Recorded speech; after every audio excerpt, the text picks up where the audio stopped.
may binabantayan po tayong sama ng panahon.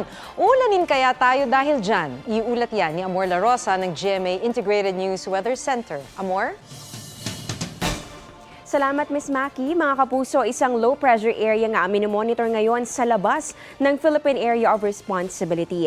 Nasa bandang silangan po yan ng Mindanao at ayon sa Pag-asa, sa ngayon ay mababa naman ang tsansa nitong maging bagyo pero hindi natin inaalis ang posibilidad na lumapit o pumasok yan sa PAR sa mga susunod na araw. Dahil sa extension o bahagi po ng nasabing LPA, ganun din ang hanging amihan at localized thunderstorms, posibleng ulanin ng ilang bahagi ng ating bansa bukas. Kasama dyan ang ilang bahagi ng Northern at ng Central Luzon, Calabarzon, Mimaropa at Bicol Region. Posible rin ang ulan dito sa Metro Manila, lalong-lalo na po sa hapon. May chance rin ng ulan sa ilang bahagi ng Panay Island, Negros Provinces, Cebu at pati na rin dito sa Samar Provinces.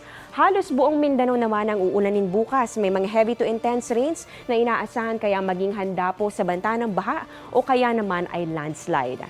Samantala sa mga susunod na araw, posibleng magpaulan pa rin sa eastern portions ng Mindanao, yung trough nitong binabantayan nating LPA. Iiral din ang hanging amihan at maaring bumalik yung shear line na makakaapekto rin sa ilang bahagi ng Luzon.